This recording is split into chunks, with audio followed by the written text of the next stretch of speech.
আসসালামু আলাইকুম।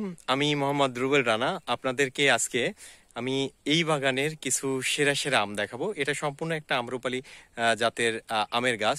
তো চলুন দেখে নেওয়া যাক। আপনারা দেখতে পাচ্ছেন যে একটা গাছে আসলে কি পরিমাণে আম থাকতে পারে। আমি একটু দূর থেকে যদি দেখাই যে গাছটা কিন্তু তেমন একটা বড় না, ছোট গাছ। এরপরেও কিন্তু ব্যাপক সংখ্যক এই গাছটাতে আম আছে। তো আমি যদি একটু কাছ থেকে দেখাই যে দেখুন সাইজগুলো কিন্তু বেশ বড় সড়ো আছে। পাশাপাশি এই আমের সাইজগুলো কিন্তু বড় সাইজ আছে। আর আম্রপালি জাতের আম কিন্তু তেমন একটা বড় হয় না। এরপরে যা আছে আলহামদুলিল্লাহ মাশাআল্লাহ অনেক বড় বড় আম। তো এই একটা থোপাতে আসলে কতগুলো আম থাকতে পারে আপনারা নিজেই দেখুন, আসলে প্রচুর পরিমাণে আম আছে। পাশাপাশি এই আমগুলো যদি দেখেন তো আসলে সবকিছুই সাইজের আম। তো আম আসলে একটা কথাই বলবো যে আমের সৌন্দর্য বা আম কতটা আসলে সুন্দর হতে পারে, এগুলো প্রকৃতির দান, আসলে আল্লাহ তাআলার এগুলো নিয়ামত। এগুলো আসলে বাগানে না আসলে আমের সৌন্দর্য আপনি দেখতে পাবেন না। এই আমটাতে দেখতে পাচ্ছেন এখানে কিন্তু গাছের ডালের সাথে ঘষা খেয়ে দাগ হয়ে গেছে। তো এই আমগুলো আসলে শতভাগ ফরমালিন এবং বিষক্রিয়া মুক্ত। যদি এখানে মেডিসিন ব্যবহার করা হতো এই দাগগুলো কিন্তু আমের গায়ে থাকতো না। এটা সম্পূর্ণভাবে আপনারা ফ্রেশ আম দেখতে পেতেন বা চকচকে সবে আম দেখতে পাচ্ছেন। প্রত্যেকটা আমেই কিন্তু দেখুন কোনো না কোনো দাগ অবশিষ্ট আছে। তো যার ফলে দেখা যাচ্ছে এগুলোতে যদি পাউডার জাতীয় কোনো মেডিসিন ব্যবহার করা হতো এগুলো কিন্তু থাকতো না। আমি এই গাছটাই যদি দেখাই, প্রচুর গাছ আসলে এই বাগানটাতে। তো এই আমগুলো কিন্তু আসলে বেশ সাইজের আম। পাশাপাশি আসলে অনেক গাছ আছে এই বাগানটার, কিন্তু একদম শেষ মাথায় আমি অবস্থান করছি। আমার পিছনে কিন্তু অনেক গাছ। এইখান থেকে যদি আপনারা দেখেন প্রচুর পরিমাণে গাছ কিন্তু দেখা যাচ্ছে। আর কিছু আম আমি আপনাদেরকে দেখাই যেগুলো আসলে 4টাতে 1 কেজি হওয়া সম্ভব। যে আমগুলো, এই আমটা কিন্তু বেশ বড় সড়ো, এটা 250 থেকে 300 গ্রাম আম হবে।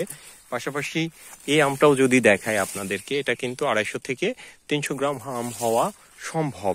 তো এই গাছটার আমগুলো আসলে গাছ যত ছোট হয় আমের আকার কিন্তু ততটা বড় হয়। তো এই আমগুলো কিন্তু বড় সড়ো। আর এই বছর আসলে আমের তেমন একটা ফলন হয়নি।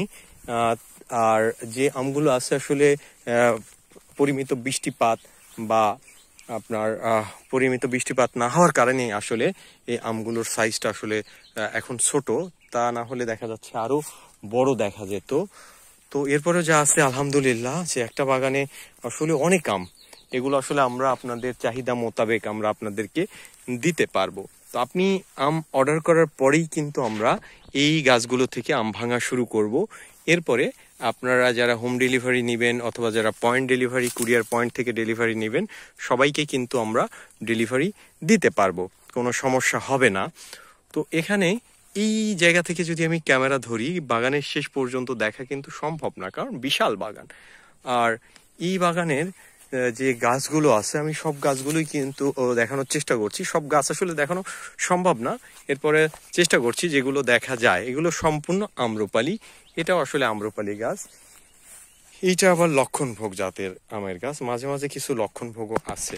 তো লক্ষণভোগ আমটা কিন্তু আকারে বেশ সাইজ বা বড় সড়ো হয়। এটা কিন্তু পাকা আম, আপনারা কালার দেখতে পাচ্ছেন সম্পূর্ণভাবে পেকে গেছে। কিন্তু এটাতে আসলে এটা সুস্বাদু না। যারা হচ্ছে ডায়াবেটিক্সের রুগী তাদের জন্য এই আম আসলে উপকারী। আদারওয়াইজ দেখা যাচ্ছে এই আমটা তেমন একটা মিষ্টি হয় না, যে কারণে আসলে অনেকেই খেতে চায় না। অনেকেই খান আবার অনেকেই খেতে চান না, কারণ সুমিষ্ট আম হচ্ছে আম্রপালি।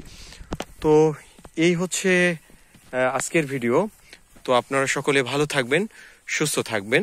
যারা আম অর্ডার করতে চান তারা এখনই কল করুন অথবা হোয়াটসঅ্যাপ করুন অথবা ইনবক্স করুন। ভালো থাকবেন, সুস্থ থাকবেন।